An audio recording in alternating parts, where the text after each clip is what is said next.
Aidit itu diakui oleh anaknya yang bernama Ilham Aidit bahwa mereka adalah marga Ba'lawi, mereka adalah Habib. Kita harus ngomongin orang nih, ini bukan ngomongin karena benci, karena mereka sudah kita anggap keterlaluan. Kepalanya kiai lebih rendah daripada kakinya Habib. Mereka ngomongnya di YouTube, bos. Kenapa saya berani ngomong di YouTube sekarang? Karena mereka ngomong menghina kitanya di YouTube. Dan saya sadar sekarang ini saya lagi di YouTube, maka saya berani. Kenapa? Mau ngebalikin aja. Kalau mereka protes, kita protes lagi.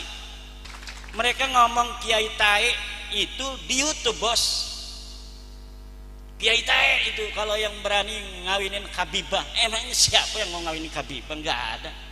Sekarang kita, anak cucu kita yang perempuan yang cantik-cantik, jangan mau dikawinin oleh Balawi, jangan mau. Kasihan nanti keturunan kita. Dan kalau mereka menghentikan penghinaan kepada warga Nusantara, ya kita menghentikan juga. Yang penting satu, nasab ente sudah putus, jangan ngaku-ngaku turunan Nabi lagi.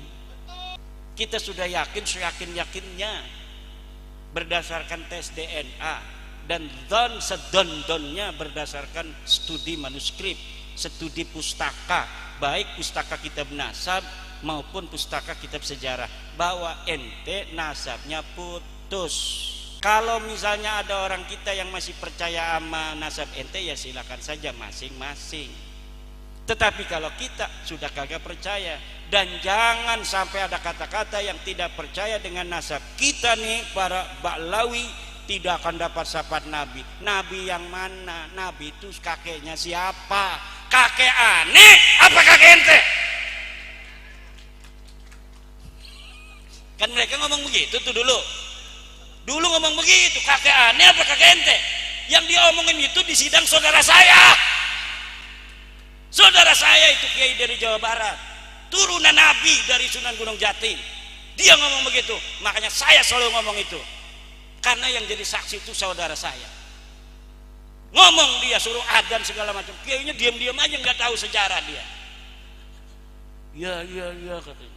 Makanya saya yang ngomong mewakili bahwa ente sekarang kakek aneh apa kakek ente itu Nabi Muhammad sallallahu alaihi wasallam. Ya ini malah lagi balas-balas. Karena ini dari Allah tuh, balasannya semuanya terlihat. Dulu mereka ngomong begini, ada saudara saya di Cirebon mau kawin sama Kabibah itu sama Rabi Talawiyah. Mana katanya manuskripnya yang menyebutkan bahwa benar ini keturunan Nabi dari Sunan Gunung Jati? Coba Sunan Gunung Jati punya anak Paseran ini, mana manuskripnya? 3 harus manuskrip sejaman. Digituin. Paseran punya anak ini, mana manuskrip sejamannya? Ini punya anak ini, sampai itu dianya ini ditanyain manuskripnya di Rabi Talawiyah. Sekarang saya minta jangan 3-1 aja manuskrip sejaman yang mengatakan Ahmad bin Isa punya anak Ubed, tidak bisa jawab. Dibalas oleh Allah Subhanahu wa taala. Dia mengatakan Wali Songo itu sudah 500 tahun yang lalu. Sekarang kalau ada orang yang ngaku keturunan Nabi dari Wali Songo, itu palsu. Kenapa? Karena sudah 500 tahun putus. Ternyata kita teliti 500 tahun juga dia. Bahkan lebih 50 tahun, 550 tahun. Jadi apa yang mereka katakan selalu dibales dan dibalikan oleh Allah Subhanahu wa taala.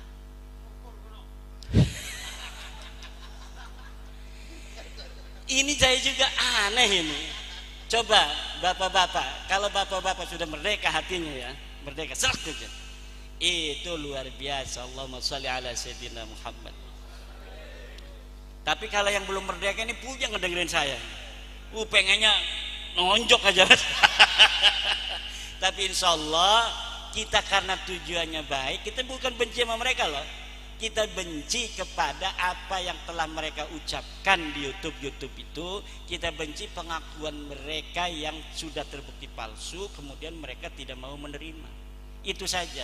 Kalau mereka mau menerima, oke, wahai seluruh masyarakat Sragen, saya minta maaf kalau ada kesalahan. dan saya sekarang tidak lagi mengaku turunan Nabi. Tolong saya undang untuk selawatan di Mambaut Thayyibah. Diundang dapat. Udah nggak ngaku lagi turun Nabi. Kalau yang dari panjenengan tesisnya itu metode akademisi saja atau metode penggunaan kitab yang mutakbaroh? Menggunakan metode penelitian. Metode penelitian itu harus melakukan proses heuristik. Heuristik itu mengumpulkan seluruh sumber. Jadi disebutin sumbernya yang berkaitan dengan As-Sabalwi. Yang kedua adalah proses kritisasi sumber. Setelah sumbernya itu ada, dikritisi. Satu, ini kitab layak tidak, valid tidak untuk dijadikan sebuah sumber. Oh ternyata ini diinterpolasi, ini kitab palsu, abaikan. Seperti ada di Balwi itu kitab namanya Abnaul Imam, dikarang abad ke-5 tapi isinya sudah ditambahin oleh Habib Jamalul Lail. Jadi kitabnya sudah tidak asli lagi. Akhirnya saya abaikan, ini tidak masuk dalam kategori sebagai sumber. Setelah kritik sumber satu kitab per kitab, kemudian ada interpretasi sumber. Jadi apa yang ada itu kita interpretasikan. Setelah diinterpretasikan, kemudian dihistoriografi.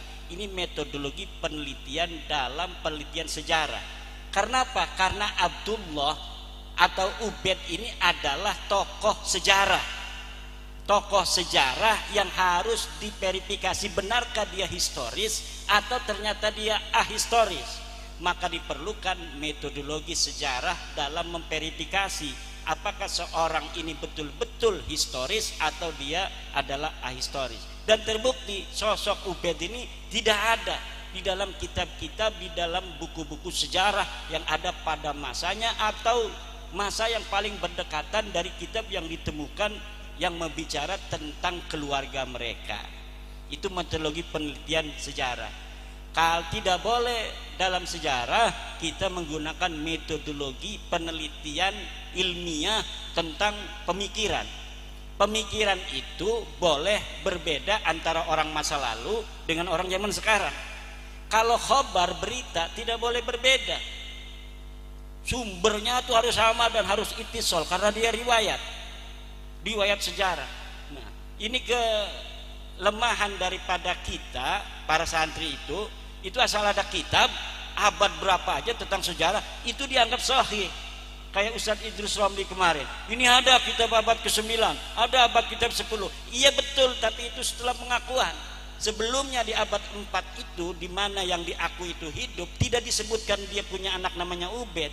Abad yang kelima tidak ada, abad ke-6 tidak ada, abad ke-7 tidak ada. 550 tahun dia tidak disebut sebagai punya anak namanya Ubaid. Kok tiba-tiba di abad 9 disebutkan dia mempunyai anak namanya Ubaid? Berarti berita di abad 9 ini adalah berita palsu.